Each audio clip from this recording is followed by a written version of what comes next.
Kung ang Niebe sa Hunyo ay sumisimbolo ng kabutihan at kapayapaan, ang kabaligtaran nito ay maaaring mga hulugan ng kaguluhan at kahirapan. Kung ang Niebe sa Hunyo ay nagpapahiwatig ng pag-renew at pagbabago, ang kabaligtaran nito ay maaaring mga hulugan ng stagnasyon at kawalan ng pag-unlad.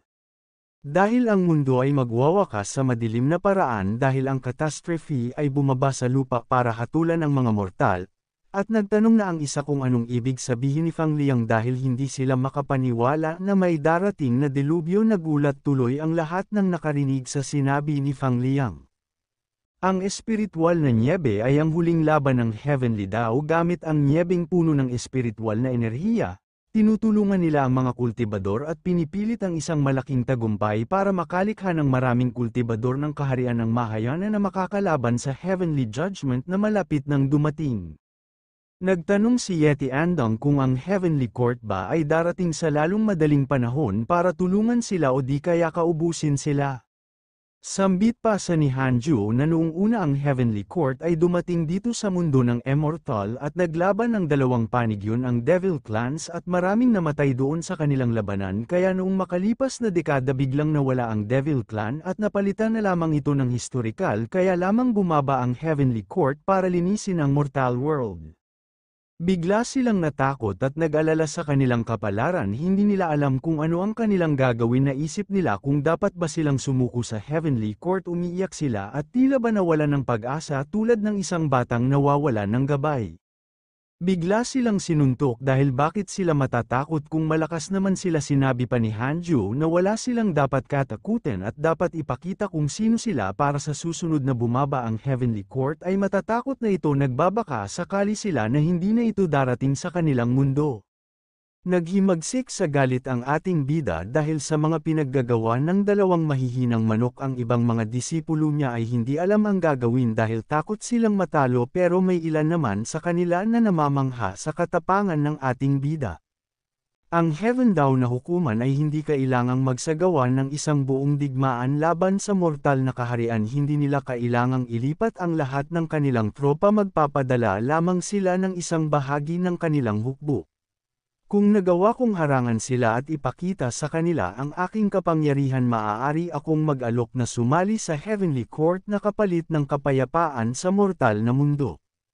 Sana naman ay hindi haantong sa malaking digmaan ang paghaharap ng Heavenly Court at ng mortal realm dahil maraming inosenteng buhay ang madadami. Ang pag-iwas sa digmaan ay makakatulong sa pagpapanatili ng kapayapaan at pagprotekta sa mga walang sala. Sabi ni Taba, Master, makakaakyat ka na, hindi mo na kailangang harapin ang mga immortal, bakit hindi ka nalang tumakas at magtago? Ngunit mariing sumagot si Hanju, hindi ko magagawa iyon. Kailangan kong subukan ang lahat ng paraan para pigilan sila. Kung hindi ko sila mapipigilan, saka ko lang isa sa alang-alang ang pagtakas. Hindi ko pwedeng hayaang mangibabaw ang takot at kawalan ng pag-asa. Nag-usap ang dalawang dilaw na manok. Kung makatakas si Master, mas mabuti sigurong sumama na lang kami sa kanya. Tinignan sila ng ibang kasama nila at nagtanong, ano sa tingin ninyo mga takot sa Heavenly Court? Dapat ba nating sumunod sa Master o manatili dito at harapin ang panganib?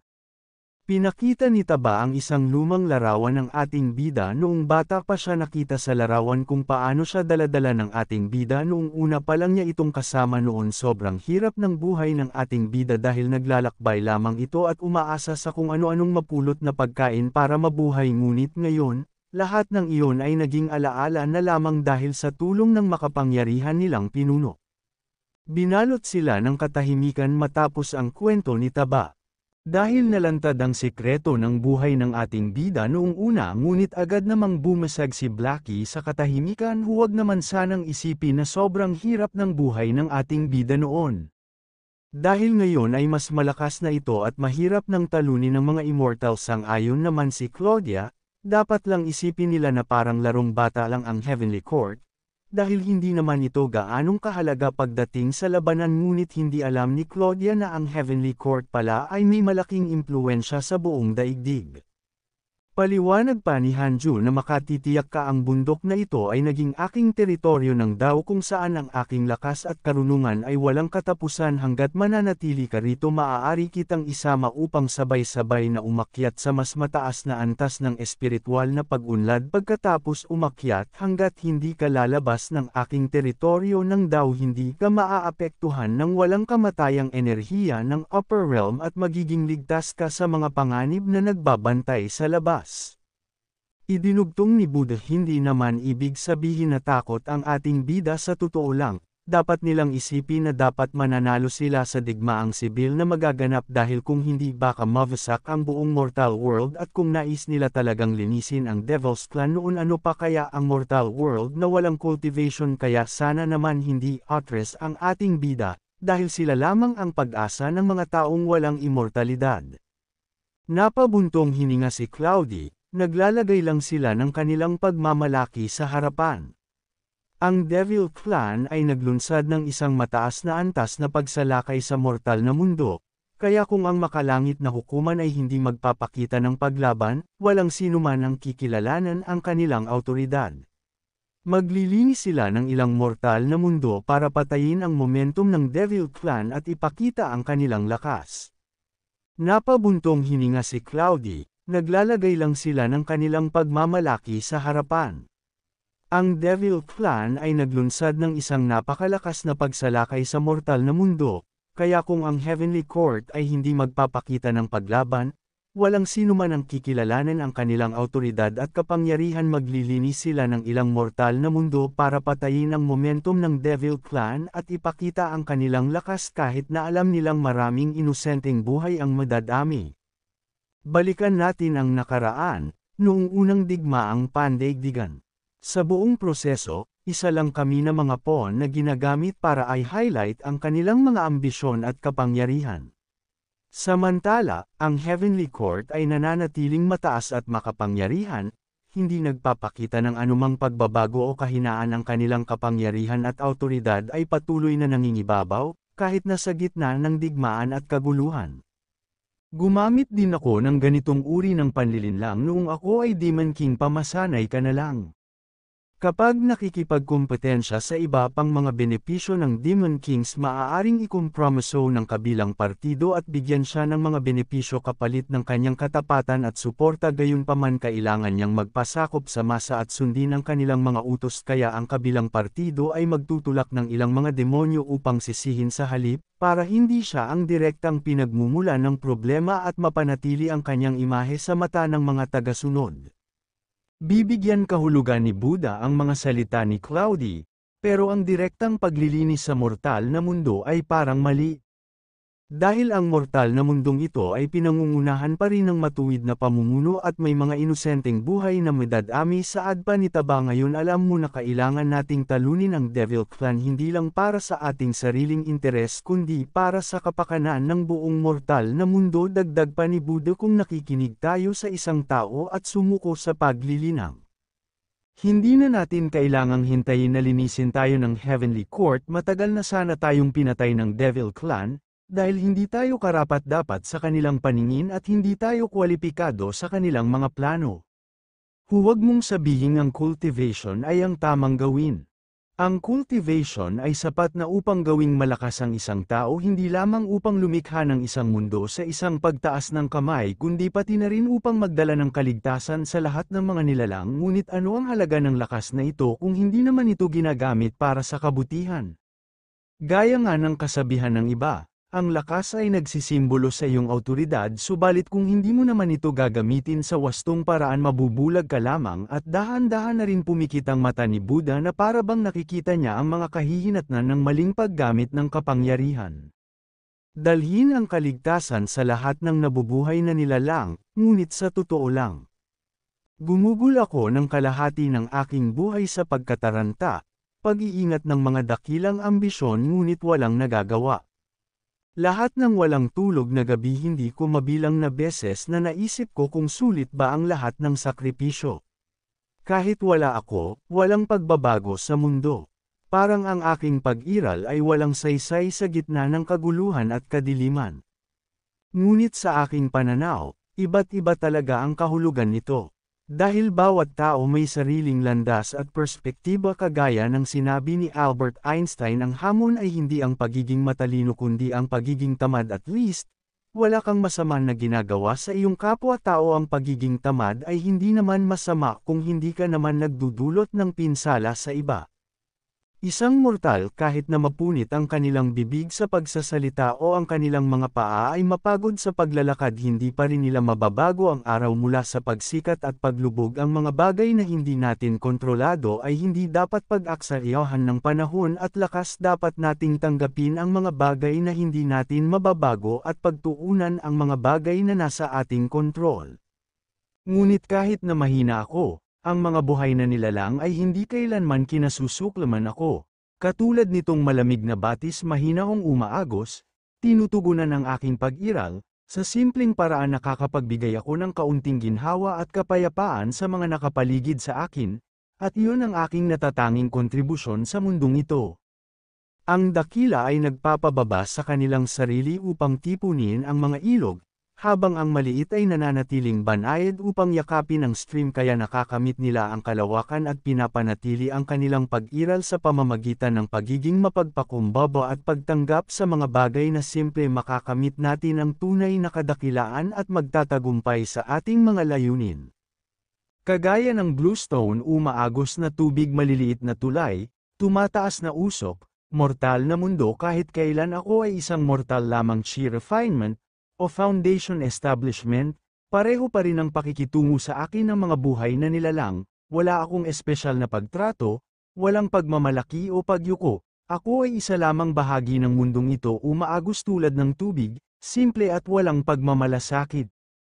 Mayroong walang hanggang lakas sa mundong ito, ni walang ganap na kahinaan. Kung ang malakas ay gagawing mahina, paano magiging mahina ang mahihina? Isang bulaklak, isang damo, isang dahon at isang body, lahat sila ay may kani-kanyang lakas at kahinaan, ngunit lahat sila ay may papel na ginagampanan sa mundong ito. Ang tunay na lakas ay hindi nasusukat sa pisikal na anyo, kundi sa diwa at sa pagtanggap sa ating mga limitasyon.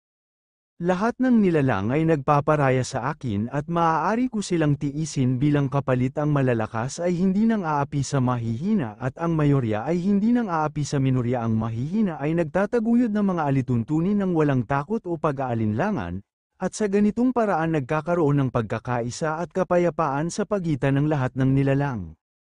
Kapag ang lahat ng bagay sa mundo ay gumagalang at nagpaparangal sa isa't isa, yun ay tunay na pagpipitagan. Sa ganitong paraan makakamit natin ang isang mundo na puno ng harmonya at respeto, kung saan bawat isa ay nakikitungo sa iba ng may dignidad at pagpapahalaga. Upang mahalin ang iba, kailangan munang mahalin ang sarili. Kailangan munang palakasin ang loob at pagmamahal sa sarili bago tayo makapagbigay ng tunay na pagmamahal sa iba. Ang gayong matagal nang itinatangi na hiling ay matutupad lamang ng mga may dakilang kakayahan at itataguyod ng mga may napakalaking lakas ng loob. Ngunit minsan, ang tunay na lakas ay hindi nagmumula sa pisikal na kapangyarihan, kundi sa tibay ng loob at determinasyon ng puso.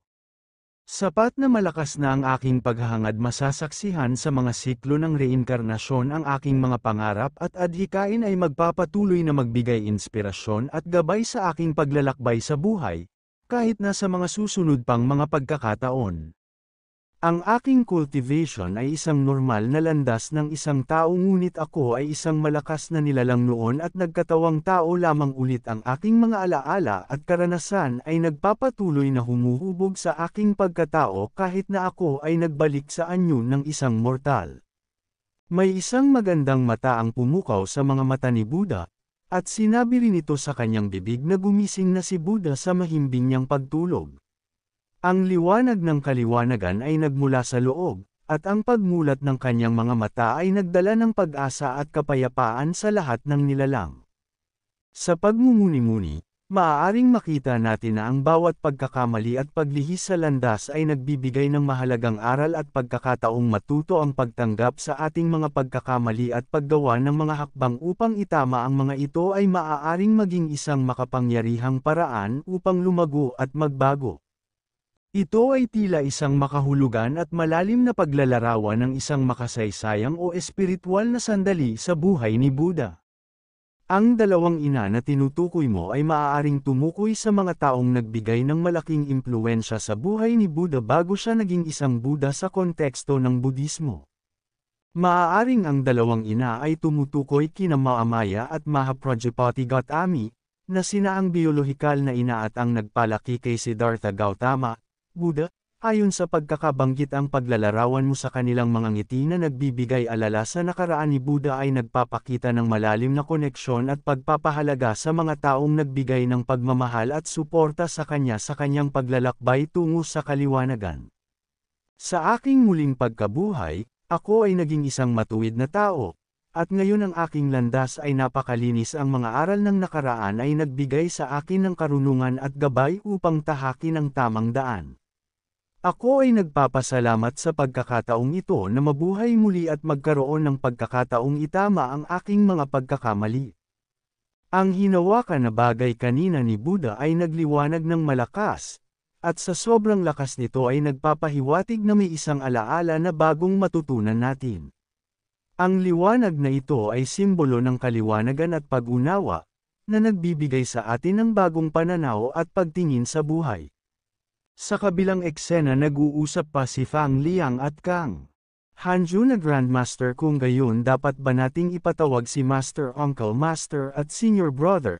Sambit ni Hanju na may halong pag-aalala sa kanyang boses. Matagal ko na silang pinatawag pabalik ngunit hindi pa rin sila dumarating. Dapat mag-focus kayo ng maayos at gamitin ang inyong mga natatanging kakayahan. Subukan ang iyong makakaya upang matulungan akong gamaan ang aking pasanin sa lalong madaling panahon. Dagdag niya na may diin sa kanyang mga salita.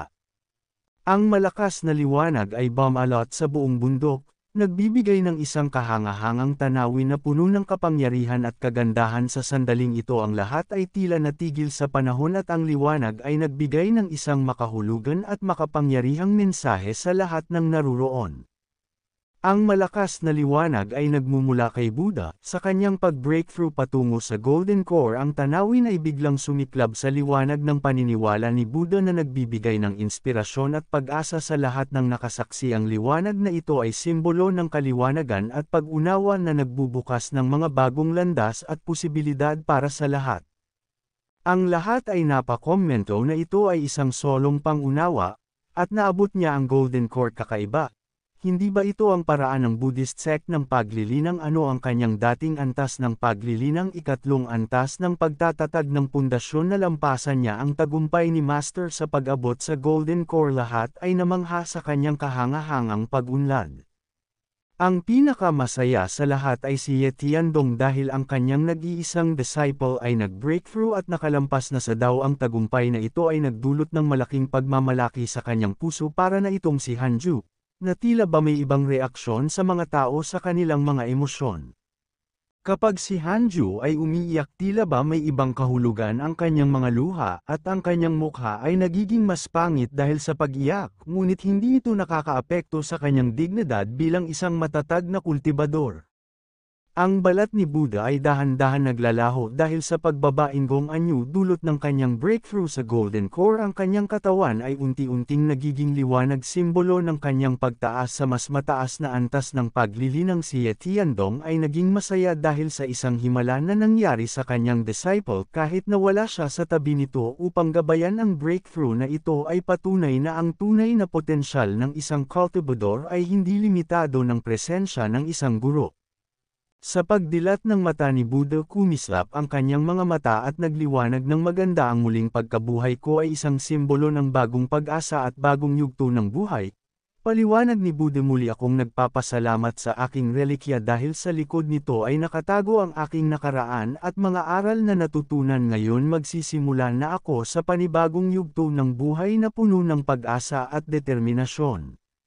Mula sa malayo nakatanaw ang ating bida sa isip na lampasan niya ang kanyang dating lakas. Ngayon sobrang lakas na ni Buddha at kung susumiin nasa rurok na ng kapangyarihan ito bilang isang Supreme Buddha. Ang kanyang pagiging matatag at determinasyon ay nagdala sa kanya sa ganitong antas.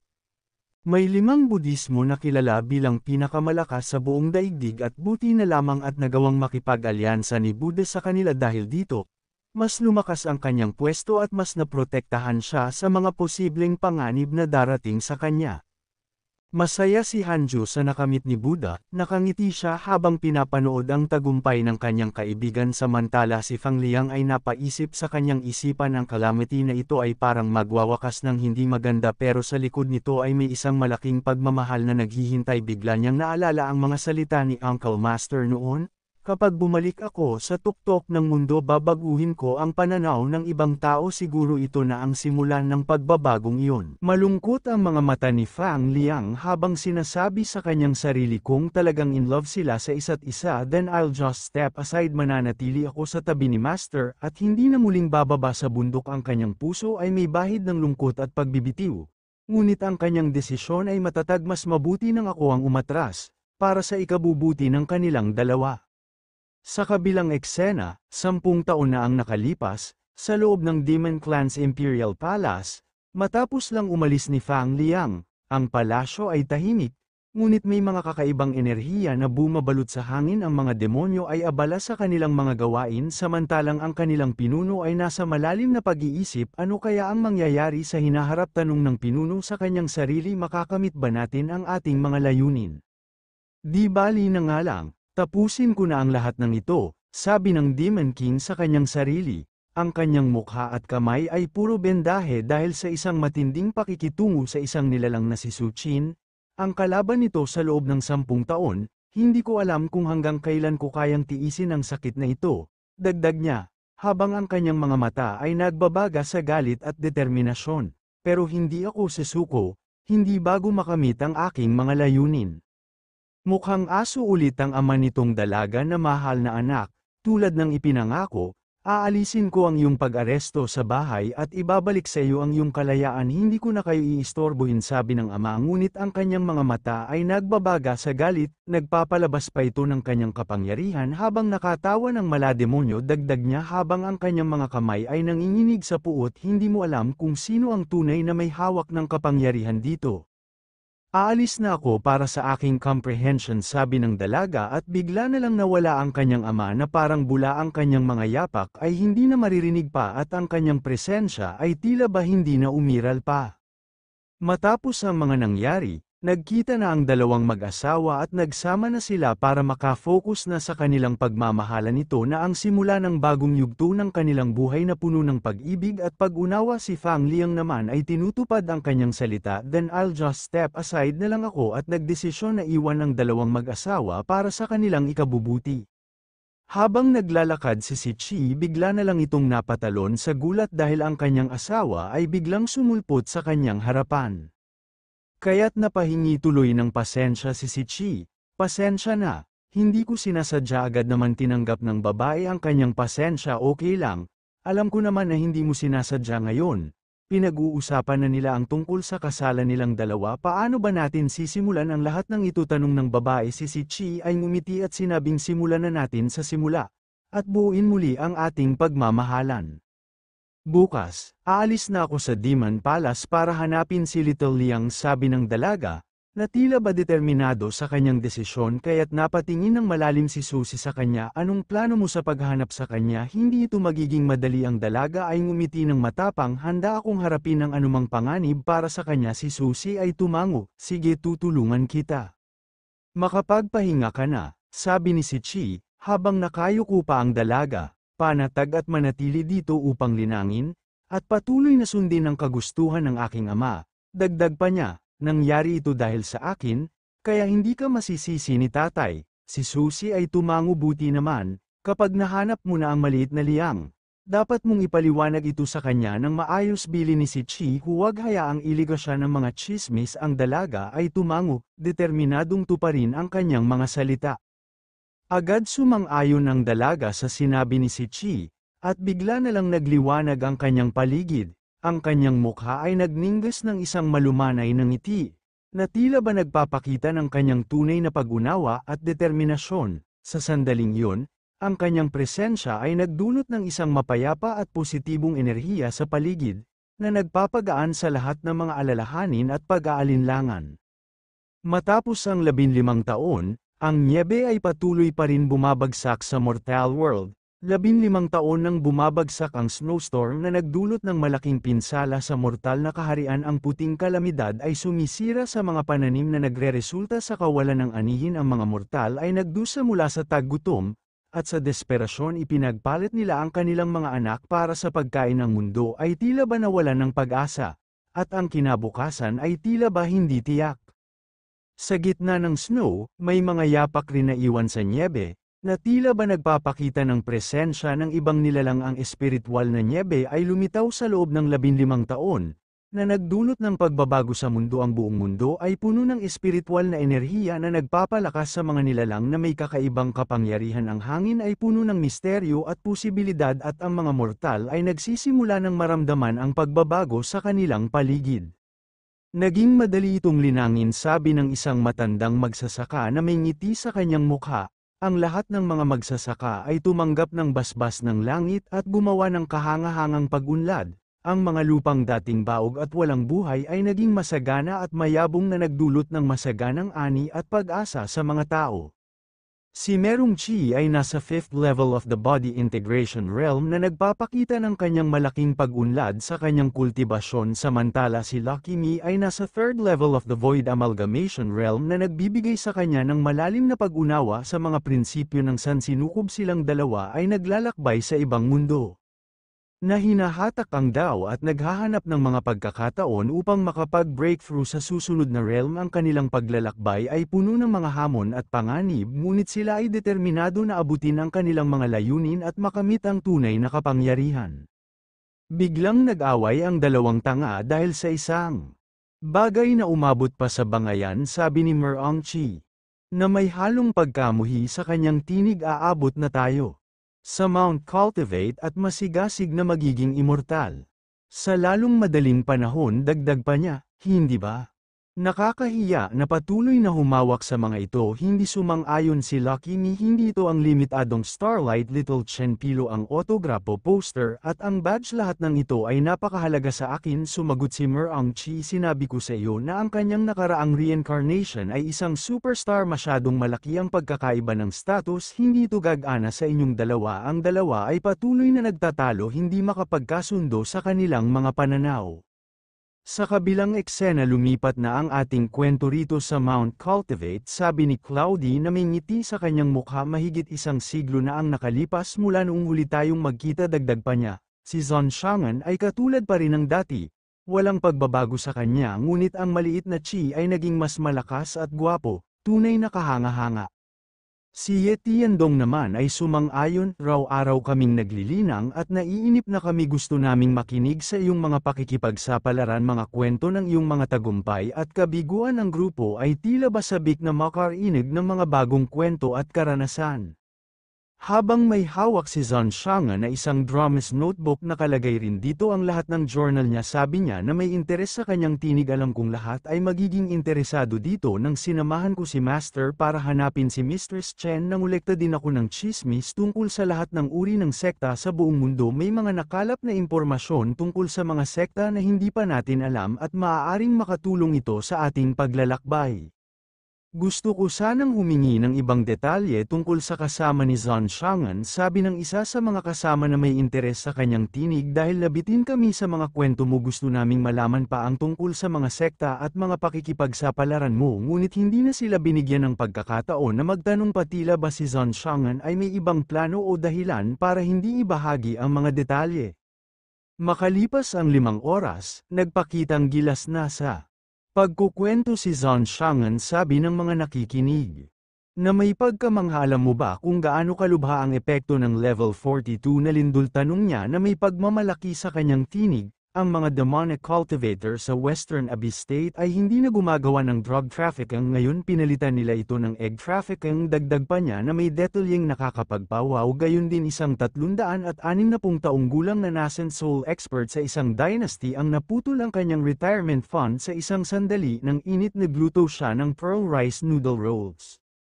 Kwento pa niya na may pagkamakatao, saad pa ni Manok, na mayroong level -42, Kahit na ang lumikha ay hindi magagawa yun, sabi niya na may pagkamangha ang lahat ng nakikinig kay Zhongshangan ay sobrang mangha dahil sa detalyadong kwento nito sa buhay na tila ba hindi makapaniwala sa mga pangyayaring kanyang binabanggit. Nilapag ang isang potatoes chip sa sahig na, "Tama," sabi ni Ye Tiandong na may pagkamakatao ngayong binanggit mo ang nascent soul, halos nakalimutan kong ipakilala ka sa aking alagad. Dagdag pa niya, nagtanong si Zhongshangan na may pagkamangha, may alagad ang panganay na Uncle Master, may bagong miyembro ba ang bundok? Ang kanyang mga mata ay nagninggis ng interes, na tila ba naghihintay ng sagot sa kanyang tanong. Sa mukha ni Ye Tiandong, kung magkwento ito ay hindi totoo at ang kalahati nito ay totoo na, sabi ng mga kasama na may pag-aalinlangan. Tama, bukod dito naabot niya ang Golden Core sa isang iglap, pagkatapos ay naabot niya ang bagong panganak na kaluluwa sa loob lamang ng 14 na taon. Kahit si Fang Liang ay hindi maihahambing sa bilis na ito. Kwento pa niya na may pagyabang, ngunit ang ilong ni Ye Tiandong ay humaba na parang si Pinocchio.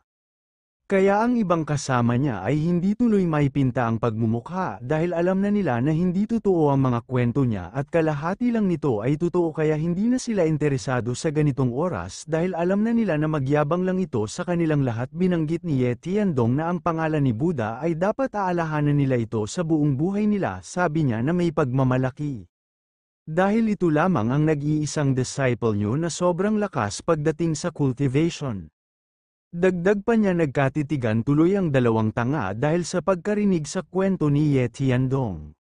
Nagtatanong sila kung sino ba talaga itong pinapangalanan nilang Buddha dahil hindi ito nila nakita simula noon. Nagulat si Ye Tiandong na sa panahon ng libre oras sa cultivate, bababa siya ng bundok para magluto ng lugaw para makatulong sa mga tao. Kwento pa niya, laging tumatagal ng ilang araw, paulit-ulit niyang sinasabi, kung gusto niyang baguhin ang mundo, kailangan niyang magsimula sa kanyang paligid. Sabi niya na may pagmamalaki. Hey, bumalik na siya, sigaw niya na may pagkasabik. Ang mga tanga ay tila ba nagulat sa pagbabalik ng tinutukoy ni Ye Tiandong. Bumungad sa kanila ang pagmumukha ni Buddha, at madala itong kaldero at pinggan, sabi ng mga kasama na may pagkamangha. Ito ang mga pangluto niya, dala-dala niya ito sa buong araw para matulungan ang ibang tao. Kwento pa nila, inutusan ni Ye Tiandong na Buddha na batiin ang kanyang mga Uncle Master para makakilala na sila. Dagdag pa nila, samantala si Zhongshangan ay may binigay na baril sa adpa niya na dapat tanggapin ito ni Buddha dahil ito ang kanyang unang pagkikita nila, kaya't dapat lang itong makatanggap ng isang regalo. Ang mga mata ni Buddha ay nagninggis ng pasasalamat sa regalo ni Zhongshangan. Kumikislap sa liwanag ang mga mata ni Buddha habang nagpapakita ito na may kadakilaan sa kanyang puso. Sabi ng mga kasama na may pagkamangha sa isipan ni Lucky Me, hindi ko inaasahan na may mga magsasaka pa rin na nagmamalasakit sa mga mortal. Dagdag pa niya, ang pagliligtas ng isang buhay ay mas karapat-dapat kaysa sa pagtatayo ng 7 palapag na pagoda. Sabi niya na may pagmamahal sa puso. Little Chu, magandang trabaho. Ang mga mabait na tao ang pinakagwapo, sigaw niya na may pagkasabik. Ang mga mata ni Lucky Me ay nagninggis ng paghanga sa kabutihan ni Buddha. Nagtataka ako kung bakit sa sandaling yun naramdaman kong nagbigay ng pamilya si Uncle Master. Sabi mo na may pagkamangha. Lumapit at nagsalita na rin si Buddha na, asyado kang mabait Uncle Master, narinig ko na ang Grandmaster ay may isang high record para sa iyo. Dagdag pa niya, hiniling pa niya sa pinakamaasahang senior brother na samahan ka at protektahan ka. I'm sure dapat kaya mo, sabi niya na may pagtitiwala, gagawin ko ang aking makakaya upang matuto mula sa iyo mula ngayon. Umusad na rin si Lucky Me patungo kay Buddha habang nagsasalita na, mahusay, maaari kang magtanong sa akin ng anumang hindi mo alam, sisiguraduhin kong sasagutin ang bawat isa sa iyong mga tanong sa abot ng aking makakaya, sabi niya na may pagmamalasakit at pinakamainam. Gaya ng kasabihan, kapag may bulaklak na uusbong, may isang taong darating para diligan ka. Sabi nila na may pag-asa at ito ang nagpapatunay na si Buddha ay isang dakilang tao sa buong daigdig. Dahil kaya niyang bigyang liwanag ang isang halaman para uusbong ulit at pahayahin sa buhay. Dagdag pa niya, kaya nga ang kanyang presensya ay parang sikat ng araw na nagbibigay buhay sa lahat ng bagay. Kwento pa niya, at sa kanyang pagdating ang mga bulaklak ng pag-asa ay muling sisibol, at ang mga puso ng mga tao ay mapupuno ng kagalakan at kapayapaan. Sa pagkakataong ito, ang dalawang mapagmahal sa mga tao ay nagkaisa sa kanilang layunin. Si Buddha Na puno ng pasasalamat ay nakita ang pag-asa sa mga mata ni Lucky Me ang kanyang bagong kahalili ang kanilang mga kamay ay nagkahawak sumisimbolo ng kanilang pagkakaisa at determinasyon na maglaganap ng kabutihan sa mundo sa kanilang pagkakaisa ang Heavenly Court ay matatakot sa kanilang presensya at ang compassion ay magiging sentro ng kanilang mga gawain ang kanilang layunin ay hindi lamang upang magbigay ng pag-asa sa mga tao, kundi pati na rin upang palaganapan ng pagmamahal at kabutihan sa buong mundo sa kanilang pagtutulungan ang mundo ay magiging isang mas mabuting lugar para sa lahat. Hindi may pinta ang pagmumukha ni Ye Tiandong, dahil natatakot siya na baka agawin ang kanyang disciple ngayon napaisip na siya kung mayroong anumang bagay na hindi mo naiintindihan kapag cultivation, maaari mo ring tanungin ako, ang iyong Panginoon. Ang kanyang mga mata ay tila ba nag-aalala sa pag-aari ng kanyang disciple, ngunit ang kanyang mga salita ay puno ng pagmamalasakit at pagtulong sa iba. Ang kanyang presensya ay tila ba nagbibigay ng lakas ng loob sa mga taong nakapaligid sa kanya. Kahit si Zhang Xiangan ay hindi naipinta ang pagmumukha, huwag mong sabihin na si Irene ay ang muling pagkakatawang tao ni Mistress Chen. Ang pag-iisip na ito ay tila ba nagdulot ng pag-aalala sa kanya, hindi ang paglalagay ng kasarian bilang isang romantikong relasyon sa pagitan nila ay sumasalungat sa mga etika. Sabi niya na may pagmamalasakit sa mga prinsipyo ng kultibasyon. Ang kanyang mga salita ay puno ng pagtatanong at pag-aalala sa mga maaaring maging implikasyon ng ganitong relasyon. Nakikinig lang ang ating bida, gamit ang kanyang mga divine sense upang makinig sa mga tsismis at nasaksihan ang lahat. Ang kayamanan na pinangalagaan ng sekta ng Budismo ay naging sanhi ng komplikadong relasyon kung saan ang isang tiyuhin ng kataas-taasang Buddha ay nasangkot ang gulo nag-ulo ang relasyon. Nagsasanay habang nakikinig ang ating bida mula sa labas ng comprehension, kasama ang isang disciple nito, ngunit ang mukha ng bida ay hindi pa rin naipinta kaya napansin ng disciple niya ang kakaibang ekspresyon sa kanyang mukha. Ano kaya ang nangyayari sa aking master? Tanong ng disciple sa kanyang sarili na napapansin ang pagbabago sa ekspresyon ng kanyang guro. Lumipat ang eksena sa isang paraiso kung saan ang kapaligiran ay puno ng kapayapaan at kagandahan. Mula rito nagsisimula ang malakas na enerhiya sa loob ng Heavenly Court, partikular sa isang bedchamber. Ang enerhiyang ito ay tila ba may malaking kahalagahan sa mga pangyayari na magaganap, at ang mga taong naroroon ay nag-aabang sa mga pagbabago na dala nito.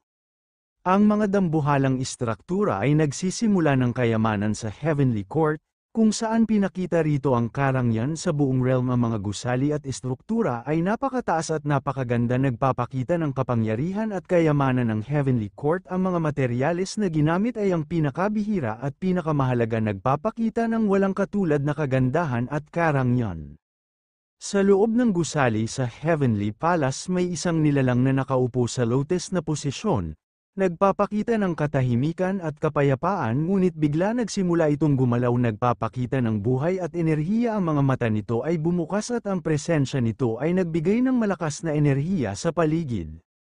Ang matipunong katawan ng lalaking ito ay nagpapakita ng kanyang presensya sa buong realm at ang kanyang presensya ay nararamdaman ng lahat, ngunit mayroon din itong madilim na aura na pinapalabas na nagpapakita ng kanyang tunay na kalikasan. Ang matipunong lalaki ay may kausap na elepante. Ito si Colossal Spirit. Anong ginagawa mo rito sa loob ng aking kwarto? Tanong ng lalaki, na may halong pagtataka at pag-aalala. Si Colossal Spirit naman ay naghihintay lang ng tamang panahon para magsalita, na para bang pinipili nito ang mga salita na gagamitin upang hindi masaktan ang damdamin ng lalaki. Ang katahimikan sa pagitan nila ay puno ng tensyon, at ang mga mata ng dalawang nilalang ay nagtatanungan sa isa't isa. Kamahalan, sabi ni Colossal Spirit na binabasag ang katahimikan, na ayos na ang usapin tungkol sa Demon Saint. Kapag natapos na ang makalangit na parusa, nais ng kanyang kamahalan na bumabaka at linisin ang isang mortal na mundo. Saad pa ni kanyang kamahalan, dagdag ni Colossal Spirit, na ang mortal na mundo ay napapaligiran ng kadiliman at kasamaan at kailangan ng isang makapangyarihang nilalang tulad mo upang linisin ito. Ang matipunong lalaki ay tumingin sa kanya na may pagtataka, bakit pa nila pakikialaman ang mortal world kung hindi naman ito trabaho nila? Ang tanong na ito ay tila ba may katwiran, ngunit si Colossal Spirit ay handa nang ipaliwanag ang dahilan sa likod ng utos na ito. Pinakita ni Colossal Spirit sa lalaki ang isang dokumento na may tatak ng Imperial Edict na galing sa kanilang prinsesa. Nang makita ito ng lalaki, agad niyang naintindihan ang kahalagahan ng utos na ito. Tumayo siya kaagad na para bang handa na siyang sundin ng utos ng prinsesa. Kung ganoon hindi ko maaaring tumanggi, sabi ng lalaki na may determinasyon sa kanyang boses.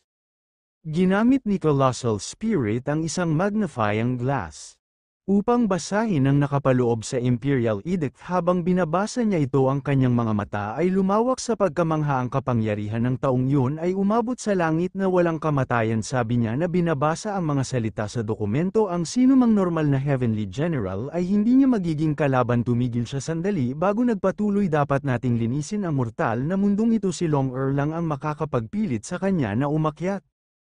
Isang heavenly immortal at pupuntahan ng mortal world. Gaano ka wili-wili, sabi ng matipunong lalaki na may halong pagtataka sa kanyang boses. Sa ganoong uri ng paglilinang, bakit hindi siya umakyat? Naglilisik ang anggulo ng mata ni Colossal Spirit habang sinasabi niya minsan ay may isang immortal emperor na naghagis ng isang batong umiiwas sa langit sa mortal na mundo. Baka may kinalaman ang taong yun sa immortal emperor na yun. Ang lalaki ay tumingin sa kanya na may interes na para bang gusto niyang malaman ang higit pa tungkol sa taong ito. Sinabi rin ng kanyang kamahalan na ang iyong kamahalan ay hindi kailangang magpigil sa panahon ng labanan. Dagdag ni Colossal Spirit. Ngunit ang lalaki ay nagtanong, hindi ba kailangan kong magpigil sa aking lakas para mas madali kong magampanan ang trabaho? Naging masaya itong lalaki dahil hindi na siya magpipigil ng lakas, lalo na't may kalabanin siya na isang half-god sa mortal world. Kaya masaya itong bumaba para maglinis ng kalat na para bang handa na siyang harapin ng anumang hamon na darating sa kanya. Ang kanyang mga mata ay kumikinang sa determinasyon at ang kanyang presensya ay nagbibigay ng malakas na enerhiya sa paligid. Agad sumang-ayon si Colossal Spirit at pinapaalis na niya ito habang itong lalaki ay nagiging seryoso na sa oras na ito. Ang sistema ni Hanju ay biglang nag-notice na mayroong mahalagang mensahe na dumating. Gusto ng makalangit na emperador na ipadala ang kanyang anak sa mortal na mundo upang harapin ka. Sabi ng sistema, mayroon kang mga sumusunod na pagpipilian. Pinili mo ang unang pagpipilian, agad na umakyat at iwasang makipaglaban hanggang kamatayan sa Heavenly Court. Makakakuha ka ng random na natural na kayamanan sa paggawa ng desisyong ito. Ikaw ay agad na umakyat sa Heavenly Court at iniiwasan ng labanan. Nakakuha ka ng random na natural na kayamanan bilang gantimpala.